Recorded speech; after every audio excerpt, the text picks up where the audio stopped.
പരിശുദ്ധമ്മയ്ക്കും തിരുകുമാരനും 1000 കോടി നന്ദി. ഈ ഒരു സാക്ഷ്യം ഇവിടെ നിന്ന് പറയാൻ ഞങ്ങൾക്ക് അവസരപ്പെടുത്തുന്നതിന് ഒരുപാട് നന്ദി. എൻ്റെ പേര് വൈശാഖ്. ഞങ്ങൾ തിരുവനന്തപുരത്ത് നിന്നാണ് വരുന്നത്. എനിക്ക് വേണ്ടി ആദ്യമായിട്ട് ഇവിടെ ഉടമ്പടി എടുത്തത് എൻ്റെ വൈഫാണ്. ഇതാണ് എൻ്റെ വൈഫ്. പുള്ളിക്കാരുടെ പേര് അന്ന എന്നാണ്. ശരിക്കും പറഞ്ഞാൽ ആദ്യമായിട്ട് എൻ്റെ വൈഫ് ഇവിടെ വന്ന് ഉടമ്പടി എടുക്കുമ്പോൾ ഞാൻ ഇവളുടെ കൂടെ ഇവിടെ വന്നിട്ടുണ്ട്. അപ്പോൾ ഞാനിവിടെ വരുമ്പോഴത്തേക്കും ഇവളാണ് ഉടമ്പടി എടുക്കാൻ വേണ്ടി പോകുന്നത്. ഞങ്ങളുടേതൊരു ഇൻ്റർകാസ്റ്റ് മാരേജ് ആയിരുന്നു. അപ്പോൾ പുള്ളിക്കാരത്തി ക്രിസ്ത്യനാണ്, ഞാൻ ഹിന്ദുവാണ്. അപ്പോൾ പുള്ളിക്കാരി ഇവിടെ വന്ന് ഞങ്ങൾ രണ്ടുപേരും ദുബായിലാണ് വർക്ക് ചെയ്യുന്നത്. അപ്പോൾ പുള്ളിക്കാരത്തി നേഴ്സാണ്, ഞാൻ അവിടെ ഒരു മറൈൻ കമ്പനിയിൽ വർക്ക് ചെയ്യാണ്. അപ്പോൾ പുള്ളിക്കാരി ഇവിടെ വന്നു ഉടമ്പടി എടുക്കണമെന്ന് പറഞ്ഞു. നമുക്ക് വർഷങ്ങളായിട്ട് കുഞ്ഞുങ്ങളില്ല, കല്യാണം കഴിഞ്ഞിട്ട് 6 വർഷമായി. അപ്പോൾ അങ്ങനെ ഇരിക്കുന്നൊരു സാഹചര്യത്തിൽ പുള്ളിക്കാരി വന്ന് ഇവിടെ ഉടമ്പടി എടുക്കാൻ വേണ്ടി തീരുമാനിക്കുമ്പോൾ ഞാൻ പറഞ്ഞു, ശരി നീ ഉടമ്പടി എടുക്ക്, ഞാനിവിടെ നിൽക്കാമെന്നൊക്കെ പറഞ്ഞു. അങ്ങനെ പുള്ളിക്കാരി ഉടമ്പടി എടുക്കാൻ വേണ്ടി പോയി. ഞാനിവിടെ ഇങ്ങനെ മാറി നിന്നിട്ട് ഞാനിവിടെ നിന്ന് ഇങ്ങനെ നോക്കുന്നുണ്ട്. ഇവിടെ ആൾക്കാർ വരുന്നത്, ആൾക്കാർ കയറി ഇറങ്ങുന്നത്, ഓരോ ആൾക്കാരും ഓരോരോ സാക്ഷ്യം പറയുന്നത്. പക്ഷേ ഞാനിതിനെല്ലാം വലിയൊരു മുമ്പ് തന്നെ കൃപാസനത്തിൻ്റെ ട്രോൾ വീഡിയോസൊക്കെ കണ്ടിട്ടുള്ളതുകൊണ്ട് എനിക്ക് വിശ്വാസം എന്ന് പറയുന്നതേ ഇല്ലായിരുന്നു. ഞാൻ ഒന്നിനും ശ്രദ്ധിക്കുന്നില്ലായിരുന്നു. ഞാൻ ആലോചിക്കുന്നതെന്ന് പറഞ്ഞാൽ ഇവിടെ എത്രത്തോളം ആൾക്കാർ വരുന്നു, എത്രത്തോളം വരുമാനം വരുന്നു, ഇങ്ങനെയൊക്കെയാണ് ഞാൻ ചിന്തിച്ചുകൊണ്ടിരുന്നത്. വളരെ നെഗറ്റീവായിട്ടുള്ള കാര്യങ്ങളായിരുന്നു എൻ്റെ മനസ്സിൽ അന്ന് പൊയ്ക്കൊണ്ടിരുന്നത്. അപ്പോൾ അങ്ങനെ ഞാനിവിടെ വന്നു. തിരിച്ച് പുള്ളിക്കാരി വന്നു ഉടമ്പടി എടുത്ത് കഴിഞ്ഞു എന്ന് പറഞ്ഞു. ഞാൻ പറഞ്ഞു ഓക്കെ ശരി നമുക്ക് പോകാമോ എന്ന് ചോദിച്ചു. പോകാമെന്ന് പറഞ്ഞു. നമ്മൾ തിരിച്ചു പോയി ഞങ്ങൾ ദുബായിക്ക് പോയി. നമുക്ക് വളരെ ശരിക്കും നമ്മൾ അന്ന് നാട്ടിൽ വന്നതെന്ന് പറഞ്ഞാൽ ഞാൻ ദുബായിൽ നിന്ന് ഞങ്ങളൊരു ലോൺ എടുത്തിട്ടുണ്ടായിരുന്നു. ആ ലോണിൽ ഒരു വീട് വച്ചിട്ടുണ്ടായിരുന്നു, കുറച്ച് സ്ഥലം വാങ്ങിച്ചിട്ടുണ്ടായിരുന്നു. ദൈവമാണ് നിങ്ങൾക്ക് എല്ലാ കാര്യങ്ങളും നടത്തി തരുന്നതെന്നുള്ളത് മറന്നുകൊണ്ടാണ് ജീവിച്ചിരുന്നത് സത്യം പറഞ്ഞാൽ. പക്ഷേ ഇവിടെ വരുമ്പോൾ പോലും അങ്ങനെ ഒരു അനുഗ്രഹം എനിക്ക് ദൈവം ആ സമയത്ത് തന്നിട്ട് പോലും ഞാൻ നന്ദിയൊന്നും പറഞ്ഞിട്ടില്ല. ഞാൻ മിണ്ടാതെ ഇവിടുന്ന് ഒരു അനലൈസേഷനും ഒരു വാലിഡേഷനും ഒക്കെ ഇവിടെ നടത്തിയിട്ട് ഞാനങ്ങ് പോയി. തിരിച്ച് ദുബായി ചെന്ന് ഞാൻ നമ്മുടെ നോർമൽ ജീവിതം അങ്ങനെ നയിച്ചുകൊണ്ടിരിക്കുമ്പോഴത്തേക്കും ഒരു ദിവസം ഇവൾ എന്നോട് പറഞ്ഞു, ഇവൾ നേഴ്സാണ്, ഇവളെന്നോട് പറഞ്ഞു എനിക്ക് നിൻ്റെ തൊണ്ടയിൽ ഒരു ചെറിയ മുഴ പോലെ തോന്നുന്നു എന്ന് പറഞ്ഞു. ഞാൻ പറഞ്ഞു മുഴയോ? മുഴ പോലെ തോന്നുന്നു എന്ന് പറഞ്ഞു. അപ്പോൾ ആ സമയത്ത് ഞാൻ ഇതിനെക്കാട്ടും കുറച്ചും കൂടെ വണ്ണമുണ്ട്. അപ്പോൾ ഞാൻ എന്ത് ചെയ്തെന്ന് പറഞ്ഞാൽ ഞാൻ പറഞ്ഞത് വണ്ണത്തിൻ്റെ ആയിരിക്കുമെന്ന് പറഞ്ഞു. എങ്കിലും ഞാൻ സാധാരണ അവിടെ ഒരു ക്ലിനിക്കിൽ പോയി ചെക്ക് ചെയ്തു. ദുബായിൽ ഒരു മെഡിസിൻ ഫെസിലിറ്റി ഒന്നും ഒരിക്കലും നമുക്ക് പറയാൻ പറ്റില്ല നമ്മുടെ നാട്ടിന് എത്ര അഡ്വാൻസ്ഡ് ആണെന്ന് ഞാൻ ഒരിക്കലും പറയില്ല. അപ്പോൾ ഞാനവിടെ ചെന്നപ്പോഴത്തേക്കും അവരും പറഞ്ഞു ഇത് വലിയ ഇതായിട്ട് തോന്നുന്നൊന്നുമില്ല, നിങ്ങൾ വെയിറ്റ് ഒബിസിറ്റി ആണ്, നിങ്ങൾക്ക് കൂടുതൽ വെയിറ്റ് ഉണ്ട്, നിങ്ങൾ വെയിറ്റ് കുറയ്ക്കാൻ നോക്കൂ എന്നൊക്കെ പറഞ്ഞ് എന്നെ അങ്ങ് വിട്ടു. അപ്പോൾ ഞാൻ വെയിറ്റ് കുറച്ചു കഴിഞ്ഞപ്പോഴത്തേനും പുള്ളിക്കാരത്തി വീണ്ടും എന്നെ ഒന്ന് നോക്കിയിട്ട് പറഞ്ഞു ഇല്ല എനിക്ക് എന്തോ ചെറിയൊരു സംശയം, ചെറിയ മുഴ പോലെ തോന്നുന്നു എന്ന് പറഞ്ഞു. ഞാൻ പറഞ്ഞു ശരി ഞാനൊരു കാര്യം ചെയ്യാം, ഞാൻ പോയി വേറൊരു നല്ലൊരു ഡോക്ടറെ കാണാമെന്ന് പറഞ്ഞു. ഞാൻ ഡോക്ടറെ പോയി കണ്ടപ്പോഴത്തേനും ഡോക്ടർ എന്നോട് പറഞ്ഞു ഒരു കാര്യം ചെയ്യാം, നമുക്ക് ഒരു FNAC ചെയ്യാമെന്ന് പറഞ്ഞു. അപ്പോൾ ഞാൻ പറഞ്ഞു FNAC ചെയ്യേണ്ട കാര്യമുണ്ടോ? അപ്പോൾ പറഞ്ഞു ചെയ്ത് നോക്കാമെന്ന് പറഞ്ഞു. ഓക്കെ ശരി എങ്കിൽ FNAC ചെയ്യാമെന്ന് പറഞ്ഞു. അങ്ങനെ FNAC ചെയ്യാൻ വേണ്ടി തീരുമാനിച്ചപ്പോഴത്തേനും പുള്ളിക്കാരി എന്നോട് പറഞ്ഞു, നേഴ്സായതുകൊണ്ട് തന്നെ അവളെന്നോട് പറഞ്ഞു നാട്ടിൽ ജസ്റ്റ് പോയി ചെയ്തേക്ക്, ഇവിടെ നിന്ന് ചെയ്യണം, നാട്ടിൽ പോയി ചെയ്തേക്കാൻ പറഞ്ഞു. ഞാൻ പറഞ്ഞു നാട്ടിൽ പോകണോ? അവർ പറഞ്ഞു നാട്ടിൽ പോകാം. ഞാൻ പറഞ്ഞു നമുക്ക് ഇപ്പം വീട് വാങ്ങിച്ചേ ഉള്ളൂ, ഇപ്പം പെട്ടെന്ന് നാട്ടിലേക്ക് പോയി ചെയ്തിട്ട് വരാമെന്ന് പറഞ്ഞാൽ ജോലിയെ ബാധിക്കും, ലീവ് കഴിഞ്ഞ് എത്തിയതേ ഉള്ളൂ എന്നൊക്കെ പറഞ്ഞു. പുള്ളിക്കാരൻ പറഞ്ഞു ഇല്ല നീ ഒന്ന് നാട്ടിൽ പോയി ചെയ്തിട്ട് വാന്ന് പറഞ്ഞു. ഞാൻ പറഞ്ഞു ശരി എങ്കിൽ നാട്ടിൽ പോകാമെന്ന് പറഞ്ഞു. ഞാൻ പെട്ടെന്ന് ഇവിടെ വന്നു. ഇതൊക്കെ വിത്തിൻ സ്പാൻ ഓഫ് ടൈമാണ്, ചെറിയ സമയത്തിനിടയിൽ സംഭവിക്കുന്ന കാര്യങ്ങളാണ്. ഞാൻ നാട്ടിൽ വന്നു ചെക്ക് ചെയ്തപ്പോഴത്തേനും അവർ പറഞ്ഞു എമർജൻസി ആയിട്ട് സർജറി ചെയ്യണമെന്ന് പറഞ്ഞു.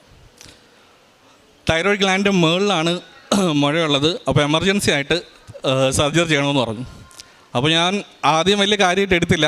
ഞാൻ പറഞ്ഞു നമുക്ക് വേറെ ഡോക്ടറെ കൂടെ കാണാമെന്ന് പറഞ്ഞു. ഞാൻ വേറെ ഡോക്ടറെ പോയി കണ്ടപ്പോൾ ഡോക്ടർ പറഞ്ഞു ഇല്ല സർജറി ചെയ്തേ പറ്റുള്ളൂ. അൾട്രാസൗണ്ട് ചെയ്തപ്പോഴത്തേക്കും തൈറോയ്ഡ് ഗ്ലാൻഡ് മുകളിലൊക്കെ നോഡ്യൂൾസ് ഉണ്ട്, ബെറ്റർ നമുക്കത് മൊത്തത്തിൽ അങ്ങ് എടുത്ത് മാറ്റി വയ്ക്കാം, പിന്നെ വേറെ എന്തെങ്കിലും പ്രശ്നം ഉണ്ടെങ്കിൽ നമുക്ക് അന്നേരം നോക്കാമെന്ന് പറഞ്ഞു. അപ്പോൾ അങ്ങനെ ഇത് സർജറി ചെയ്യാൻ വേണ്ടി എല്ലാം തീരുമാനിച്ചു. കാരണം അപ്പോഴും ഞാൻ ആലോചിക്കുന്നതെന്ന് പറഞ്ഞാൽ ഫിനാൻഷ്യലി ഭയങ്കരമായിട്ട് ടൈറ്റായിട്ട് പൊയ്ക്കൊണ്ടിരിക്കുന്ന ഒരു സിറ്റുവേഷനാണ്. ലോണുണ്ട്, ലീവ് എടുത്തു കഴിഞ്ഞാൽ സാലറി കിട്ടത്തില്ല, ഇങ്ങനെയൊക്കെയുള്ള കാര്യങ്ങൾ ഞാനിങ്ങനെ ആലോചിച്ചുകൊണ്ടിരിക്കുകയാണ്. അപ്പോൾ സർജറി ചെയ്യാൻ വേണ്ടി തീരുമാനിച്ചു, ഉറപ്പിച്ചു ഓക്കെ സർജറി ചെയ്തു. തൈറോയ്ഡ് ഗ്ലാൻഡ് റിമൂവ് ചെയ്തിട്ട് സാമ്പിൾ അയച്ചു കഴിഞ്ഞപ്പോഴത്തേനും അവിടെ നിന്ന് ബയോപ്സി റിപ്പോർട്ട് വന്നു, ക്യാൻസറൽ സെൽസ് ഉണ്ടെന്ന്. അതായത് തൈറോയ്ഡ് ക്യാൻസർ ആണെന്ന് പറഞ്ഞു. അപ്പോൾ ഡൗണായി, മൊത്തത്തിൽ ഡൗണായി. എന്ത് ചെയ്യണമെന്ന് അറിയത്തില്ല, ഒരു രക്ഷയില്ല. എന്താണ് അവസ്ഥയെന്ന് പറഞ്ഞാൽ പുള്ളിക്കാരി എൻ്റെ കൂടെയില്ല, പുള്ളിക്കാരി അങ്ങാണ്, ദുബായിലാണ്. ഞാൻ മാത്രമാണ് വന്ന് ചെയ്തത്. അപ്പോൾ ഇവിടെ വന്ന് ചെയ്തപ്പോഴത്തേക്കും എനിക്ക് ഏതാണ്ട് സർജറിയും റെസ്റ്റും ബയോപ്സി റിപ്പോർട്ട് വരാനും എല്ലാം കൂടി ചേർത്തൊരു 1.5-2 മാസത്തോളം സമയമെടുത്തു. അപ്പോൾ ഞാനങ്ങനെ വെയിറ്റ് ചെയ്ത് നിൽക്കുമ്പോൾ, എന്ത് ചെയ്യണമെന്ന് അറിഞ്ഞിടാൻ നിൽക്കുമ്പോൾ, എൻ്റെ വീട്ടിലൊരു സാഹചര്യം എന്ന് പറഞ്ഞാൽ എൻ്റെ അച്ഛൻ ആൻജിയോപ്ലാസ്റ്റി കഴിഞ്ഞ് ഹാർട്ട് പേഷ്യൻ്റാണ്. അമ്മയെന്ന് പറഞ്ഞാൽ ഇമോഷണലി ഭയങ്കര വീക്കായിട്ടുള്ള ഒരാളാണ്. അനിയനെന്ന് പറഞ്ഞാൽ സംസാരിക്കില്ല. പുതിയ വീടുണ്ട്, ലോണുണ്ട്, ബാധ്യതകൾ നിറഞ്ഞു നിൽക്കുന്നു. എനിക്കറിയത്തില്ല എന്ത് ചെയ്യണമെന്ന്. ഇവളോട് പറയാനും വയ്യ, ഇവളവിടെ നിൽക്കുകയല്ലേ, എന്ത് ചെയ്യണമെന്ന് ഇങ്ങനെ സ്റ്റക്കായിട്ട് നിൽക്കുകയാണ്. അങ്ങനെ നിൽക്കുമ്പോഴാണ് അപ്പോഴും ഞാൻ മുന്നേ എനിക്ക് നല്ലൊരു ജോലി കിട്ടുന്ന ആ ഒരു സമയം വരെയൊക്കെ ഞാൻ അത്യാവശ്യം ബൈബിൾ വായിക്കുമായിരുന്നു. ഞാൻ ദൈവത്തോട് അത്യാവശ്യം നന്ദി കാണിക്കുന്നൊരു വ്യക്തിയായിരുന്നു. മനുഷ്യൻ്റെ അഹങ്കാരം തന്നെയാണ് എനിക്കത് കുറച്ച് കൂടുതലുമായിരുന്നു ആ സമയത്ത്. ഒരു കുഴപ്പമില്ലാത്ത ജോലി ഉണ്ട് എന്നുള്ളൊരു അഹങ്കാരം തന്നെയാണ്, ഞാനത് അംഗീകരിക്കുന്നു ഇന്നും. ആ ഒരു സാഹചര്യത്തിൽ ഞാൻ ബൈബിൾ വീണ്ടും തുറക്കുമ്പം എനിക്ക് കിട്ടുന്ന വചനം എന്ന് പറഞ്ഞാൽ, അപ്പന് മക്കളോട് കരുണ തോന്നുന്ന പോലെ യഹോവയ്ക്ക് നിന്നോട് കരുണ തോന്നുന്നു. അപ്പോൾ ഞാൻ വീണ്ടും പഴയതുപോലായി. സത്യം പറയാലോ, ഞാൻ പഴയതുപോലായി. ഞാൻ ഇവളത്തെ കാര്യം പറഞ്ഞു തുടങ്ങി. ഇവൾക്ക് ഫുൾ ഡെസ്പായി. ഇവളവിടെ ഒരുമാതിരി ഡിപ്രഷൻ പോലെ ആയി. ഇവളവിടെ, ഞാനിവിടെ, എനിക്ക് എന്ത് പറയണമെന്നറിയത്തില്ല. പുള്ളിക്കാരുടെ വീട്ടിലാണെങ്കിലും അച്ഛനമ്മയും എല്ലാവരും ഏജായിട്ടുള്ള ആൾക്കാരാണ്. പുള്ളിക്കാരുടെ ചേച്ചിയുണ്ട്, പുള്ളിക്കാരുടെ ചേച്ചി പക്ഷേ ഇവിടെ അല്ല, അവരെല്ലാവരും UK-നാണ്. അപ്പം എനിക്ക് അപ്പുറത്തെ സൈഡിലും ഫാദർ ഇൻ ലോയുടെ അടുത്തും മദർ ഇൻ ലോയുടെ അടുത്തും അങ്ങനെയൊന്നും ആരുടെ അടുത്തൊന്നും പറയാൻ പറ്റത്തില്ല. എൻ്റെ അനിയൻ്റെ അടുത്ത് പോലും എനിക്ക് കൂടുതൽ ഡിസ്കസ് ചെയ്യാൻ പറ്റത്തില്ല, കാരണം അവനും സംസാരശേഷിയില്ലാത്ത ഒരാളാണ്. മൊത്തത്തിൽ ജീവിതം സ്റ്റക്കാണ്. ആ ഒരു സാഹചര്യത്തിലാണ് ഡോക്ടർ പറയുന്നത് നമുക്ക് ട്രീറ്റ്മെൻറ്റ് സ്റ്റാർട്ട് ചെയ്യണം. ട്രീറ്റ്മെൻറ്റ് സ്റ്റാർട്ട് ചെയ്യാൻ വേണ്ടി ഇത്രയൊക്കെ വെച്ച് കാശാവും, ഇത്രയൊക്കെയാണ് ഇതിൻ്റെ എമൗണ്ട് ആവാൻ പോകുന്നതെന്ന് പറഞ്ഞു. അപ്പോൾ ഞാൻ എപ്പോഴും ഒരു ബാക്കപ്പ് കൺസിഡർ ചെയ്ത് പോകുന്നതാണ്. ഒരു എമർജൻസി ആയിട്ട് ഒരു ഇതേപോലെ ഒരു മെഡിക്കൽ ആവശ്യം വന്നു കഴിഞ്ഞാൽ എന്ത് ചെയ്യും.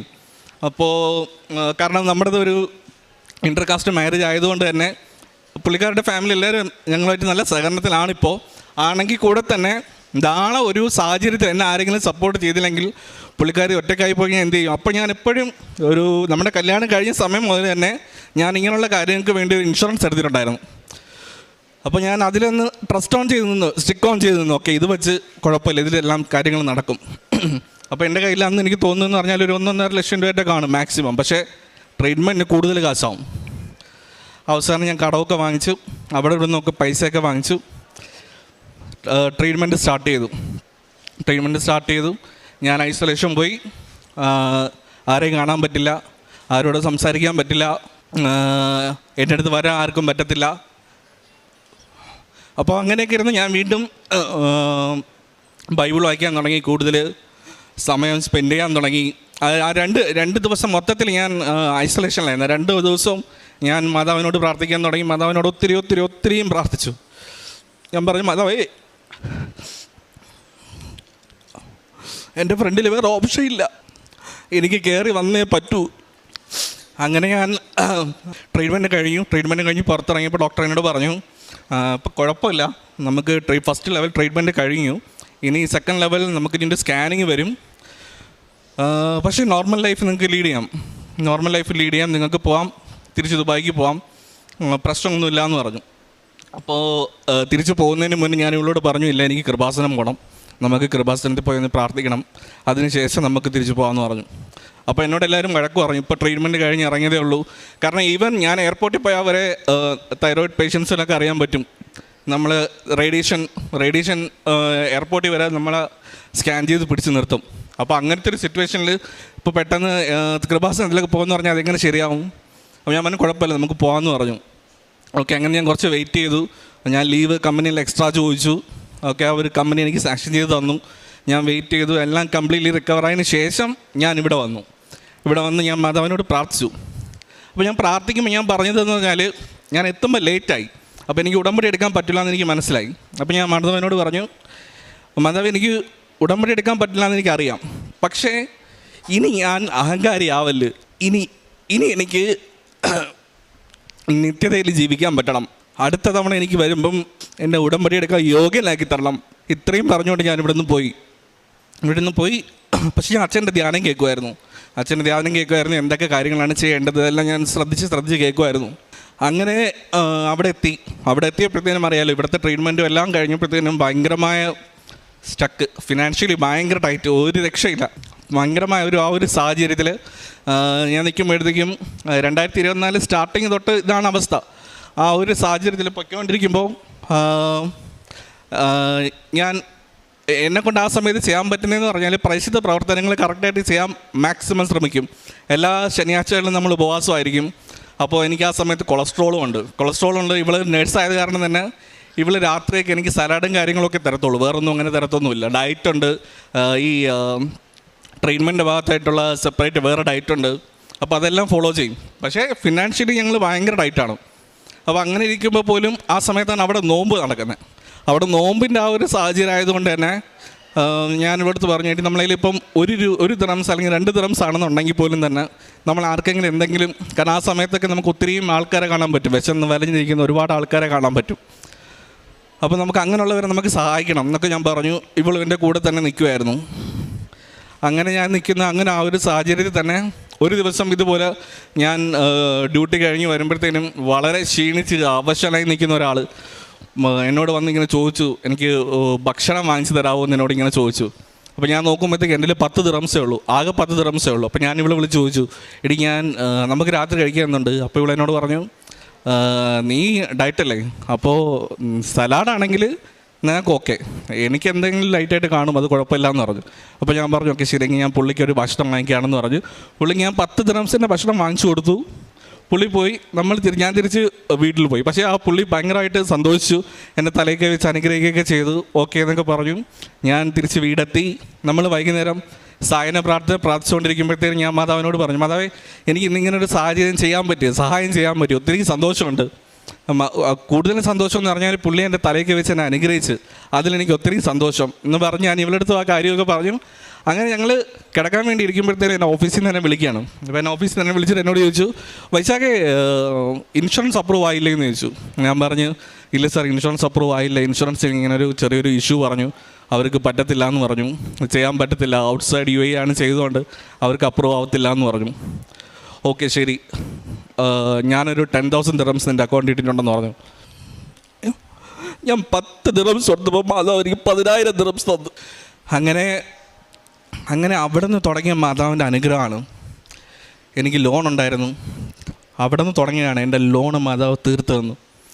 എനിക്ക് നാട്ടിലോട്ട് ഫർദർ ട്രീറ്റ്മെൻറ്റിന് വരണമായിരുന്നു.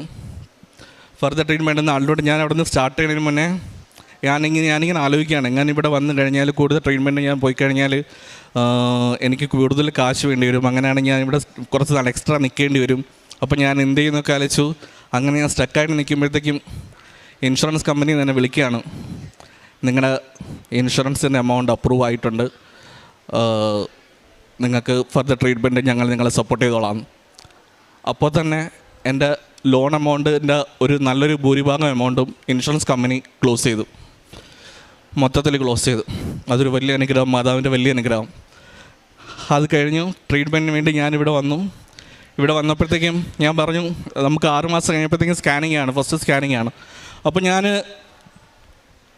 വൈഫിനോട് പറഞ്ഞു, നമ്മൾ കറക്റ്റായിട്ട് എല്ലാ കാര്യങ്ങളും ചെയ്യുന്നുണ്ട്, നമുക്ക് കൃപാസനം വരെ പോവാം. അപ്പം ഇവൾ പറഞ്ഞു ലേറ്റ് ആവില്ലേ, നമ്മളിപ്പോൾ അവിടെ പോകുമ്പോൾ ലേറ്റ് ആവില്ലേ, കൃപാസനത്തിൽ പോയി ലേറ്റായി നീ ഉടമ്പടി എടുക്കാൻ പറ്റിയില്ല എന്നുണ്ടെങ്കിൽ നീ പിന്നെ അതൊരു വിഷമമായിട്ട് നീ കൊണ്ടു നടക്കും. ഞാൻ പറഞ്ഞില്ല, മാതാവിനോട് നമ്മൾ പ്രാർത്ഥിക്കുന്ന അങ്ങനെയാണ്, എനിക്ക് നിത്യതയിൽ ജീവിക്കാൻ പറ്റണം, അടുത്ത പ്രാവശ്യം എന്നെ ഉടമ്പടി എടുക്കാൻ യോഗ്യനാക്കണം, എനിക്കിവിടെ വരുമ്പോൾ ഉടമ്പടി എടുക്കാൻ പറ്റണം, ഇതാണ് എൻ്റെ ആഗ്രഹം. അപ്പം നമുക്ക് നോക്കാം എന്ന് പറഞ്ഞു. ഓക്കെ, അങ്ങനെ നമ്മളിവിടെ വന്നു. അന്ന് എനിക്ക് ഉടമ്പടി എടുക്കാൻ പറ്റി. എൻ്റെ തൊട്ട് 2 ദിവസം കഴിഞ്ഞപ്പോഴത്തേക്ക് എൻ്റെ സ്കാനിങ് ആണ്, അത് റിപ്പോർട്ട് വരണം. അപ്പോൾ ഞാൻ ഉടമ്പടി എടുത്തു, ഡേറ്റ് ഇട്ടു, 30-ാം തീയതി, ഓഗസ്റ്റ് 30-ാം തീയതിയാണ് ഡേറ്റ് ഇട്ട്. ഞാൻ ഇവിടെ ഡേറ്റ് ഇട്ട് പ്രാർത്ഥിച്ചു, ഉടമ്പടി നിയോഗമാക്കി വെച്ചു. എല്ലാം കഴിഞ്ഞു, സ്കാനിങ്ങിന് പോയി. സ്കാനിങ് കഴിഞ്ഞു, റിപ്പോർട്ട് വന്നു, നെഗറ്റീവ്. റിപ്പോർട്ട് നെഗറ്റീവാ, ക്യാൻസർ ഇല്ല. ഒത്തിരിയും നന്ദി മാതാവിന്, ഒത്തിരിയും നന്ദി. എനിക്ക് പറയാൻ പറ്റുന്നില്ല. ഇങ്ങനെ താങ്ങി നിർത്തുമ്പോൾ എനിക്ക് നന്ദിയില്ല, നന്ദി എന്നല്ല, എനിക്ക് വേറെ ഒന്നും പറയാനില്ല. ആരും ഇത്രയും സ്വന്തം കുഞ്ഞുങ്ങളെപ്പോലെ കൊണ്ട് നടക്കുമെന്ന് വെച്ച് കഴിഞ്ഞാൽ മാതാവ് കൊണ്ട് നടക്കും. അതൊരു സത്യമാണ്, ഞാൻ അനുഭവിച്ചതാണ്. ഇന്ന് എൻ്റെ ഭാര്യ വീണ്ടും ഉടമ്പടി പുതുക്കി. അപ്പോഴേക്ക് ഞാൻ അവളോട് ഒന്നേ പറഞ്ഞോളൂ, നീ ഉടമ്പടി പുതുക്കുമ്പോൾ നീ വെക്കേണ്ട ഒരേ ഒരു കാര്യമുള്ളൂ, മരണം വരെയും നമുക്ക് ഉടമ്പടിയിൽ ജീവിക്കാൻ പറ്റണം, അത് മാത്രം നീ വയ്ക്കണം. ബാക്കിയൊക്കെ നിൻ്റെ ഇഷ്ടമുള്ള നിയമം നിനക്ക് വയ്ക്കാം. ഇത് ഞാൻ അവളോട് പറഞ്ഞു. അവളത് വയ്ക്കുകയും ചെയ്തു. തുടർന്ന് നമുക്കങ്ങനെ പോകാൻ പറ്റുമെന്ന് വിശ്വസിക്കുന്നു. മാതാവ് ഞങ്ങളെ തുടർന്നും അനുഗ്രഹിക്കുമെന്ന് നമ്മൾ പ്രതീക്ഷിക്കുന്നു. ഇവൾ കുറച്ച് ഷൈ ആണ്, അതുകൊണ്ടാണ് ഇവളിങ്ങനെ സംസാരിക്കാൻ നിൽക്കുന്നത്. അതുകൊണ്ടാണ് അവൾക്കും കൂടെ വേണ്ടി ഞാൻ ഈ പറയുന്നത്. നന്ദി. സ്നേഹം നിറഞ്ഞവരെ, വൈശാഖ് എന്ന സഹോദരനും ഭാര്യയുമാണ് നമ്മളോട് തൻ്റെ ഉടമ്പടി ജീവിത സാക്ഷ്യം പങ്കുവയ്ക്കുന്നത്. കൃപാസനത്തിലേക്ക് കടന്നു വരുന്ന ഒരു വ്യക്തിക്ക് ഈശോയുടെ ജീവിതത്തിലെ പീഡാസഹനത്തിൻ്റെയും കുരിശുമരണത്തിൻ്റെയും ഉത്ഥാനത്തിൻ്റെയും ദൈവരഹസ്യങ്ങളെ ധ്യാനിക്കുവാനായിട്ട് സാധിക്കും എന്നുള്ളതാണ്. നമ്മളൊരു സൈഡിലേക്ക് നോക്കുകയാണെങ്കിൽ ഉടമ്പടി എടുക്കുവാനായിട്ട് ജീവിത പ്രശ്നങ്ങളുമായിട്ട് നൊമ്പരങ്ങളുമായിട്ട് കടന്നു വരുന്ന ഒത്തിരിയേറെ വ്യക്തികളെ കാണുവാനായിട്ട് സാധിക്കും. വേറൊരു വശത്തേക്ക് നോക്കുമ്പോൾ ജീവിതത്തിൻ്റെ ഇനി എന്ത് എന്ന ചോദ്യത്തിന് മുൻപിൽ ജോസഫ് അച്ഛൻ്റെ അടുത്ത് വന്ന് പരിശുദ്ധ അമ്മയോട് മധ്യസ്ഥം പ്രാർത്ഥിച്ച് അനുഗ്രഹം സ്വീകരിച്ച് കടന്നു പോകുന്ന വേറെ വ്യക്തികളെ കാണുവാനായിട്ട് സാധിക്കും. അതിനുശേഷം പ്രത്യക്ഷീകരണത്തിൻ്റെ അൾത്താരയിലേക്ക് നോക്കുകയാണെങ്കിൽ ഇവിടെ ഒത്തിരി പേര് തങ്ങളുടെ ജീവിതത്തിൽ ഉടമ്പടി വഴിയായി പരിശുദ്ധ അമ്മയിൽ നിന്ന് സ്വീകരിച്ച അനുഗ്രഹങ്ങൾക്ക് നന്ദി സൂചകമായിട്ട് ജീവിതം മുഴുവൻ പ്രത്യക്ഷീകരണത്തിൻ്റെ സാക്ഷികളാക്കണമെന്ന പ്രാർത്ഥനയോടുകൂടി അൾത്താരയിൽ വന്ന് സാക്ഷ്യം പറയുന്നവരെ നമുക്ക് കാണുവാനായിട്ട് സാധിക്കും. ഈശോയുടെ പീഡാസഹനത്തിൻ്റെയും കുരിശുമരണത്തിൻ്റെയും ഉത്ഥാനത്തിൻ്റെയും ഈ ദിവ്യരഹസ്യങ്ങളിലൂടെ കടന്നു പോകുന്ന ഒരു പ്രാർത്ഥനാ കേന്ദ്രമാണ് കൃപാസനം എന്ന് പറയുന്നത്. അതുകൊണ്ട് തന്നെ ഉടമ്പടി പ്രാർത്ഥനയിൽ ഉടമ്പടി എടുക്കുന്ന ഒരു വ്യക്തിക്ക് പരിശുദ്ധ അമ്മയുടെ വലിയ സംരക്ഷണവും പരിശുദ്ധ അമ്മയുടെ വലിയ കരുതലും മാതൃസഹജമായിട്ടുള്ള വാത്സല്യവും ലഭിക്കും എന്നുള്ളതും ഈ സാക്ഷ്യത്തിൽ നമുക്ക് കാണുവാനായിട്ട് സാധിക്കുന്നതാണ്. ഈ സഹോദരൻ നമ്മളോട് പറഞ്ഞു, ഹൈന്ദവ ബാക്ക്ഗ്രൗണ്ടുള്ള ഒരു സഹോദരൻ. ഈ സഹോദരൻ പറയുകയാണ്, നിത്യതയോളം എന്നെ ഉടമ്പടി കൊണ്ടുപോകുവാനായിട്ട് ഉടമ്പടി ജീവിതത്തിലൂടെ ജീവിച്ചു പോകുമ്പോൾ എനിക്കത് വലിയ കാര്യമാകുന്നു, അല്ലെങ്കിൽ ജീവിതകാലം മുഴുവൻ ഉടമ്പടിയിൽ നിൽക്കണം, ദൈവത്തോടൊപ്പം നിത്യതയിലായിരിക്കണം എന്നുള്ള വലിയ ബോധ്യത്തിലേക്ക് എനിക്ക് കടന്നു വരുവാനായിട്ട് സാധിച്ചു എന്ന് പറയുമ്പോൾ ഉടമ്പടി എത്രത്തോളം ആഴമായിട്ട് ഒരു വ്യക്തിയെ സ്പർശിക്കുന്നു എന്നുള്ളതും ശ്രദ്ധേയമായിട്ടുള്ള കാര്യമാണ്. ഈ കുടുംബത്തോട് ചേർന്ന് നിന്നുകൊണ്ട് ഇവരുടെ കുടുംബത്തിൽ പരിശുദ്ധ അമ്മ ചൊരിഞ്ഞ എല്ലാ അനുഗ്രഹങ്ങൾക്കും കൃപകൾക്കും നമുക്ക് നന്ദി പറയാം. ഇനിയുള്ള ജീവിതകാലം കൂടുതൽ അനുഗ്രഹത്തോടുകൂടി പരിശുദ്ധ അമ്മയുടെ മാതൃസഹജമായിട്ടുള്ള വാത്സല്യത്തോടുകൂടി ഈ ഭൂമിയിൽ ജീവിക്കുവാനായിട്ട് സർവശക്തനായ ദൈവം ഇവരെ അനുഗ്രഹിക്കട്ടെ എന്ന് പ്രാർത്ഥിക്കുകയും ഇരു കരങ്ങളും അടിച്ച് ദൈവനാമത്തെ മഹത്വപ്പെടുത്തുകയും ചെയ്യാം. അത്യപൂർവ ദൈവാനുഭവങ്ങൾ ഇനി നിങ്ങൾക്കും സ്വന്തം. ഈ യൂട്യൂബ് ചാനൽ ഇതുവരെ സബ്സ്ക്രൈബ് ചെയ്തിട്ടില്ലെങ്കിൽ ഇപ്പോൾ തന്നെ സബ്സ്ക്രൈബ് ചെയ്യുക. ഈ വീഡിയോ ഇപ്പോൾ തന്നെ നിങ്ങളുടെ സുഹൃത്തുക്കൾക്ക് ഷെയർ ചെയ്തുകൊണ്ട് കർത്താവിൻ്റെ പ്രേക്ഷിതരാകുക.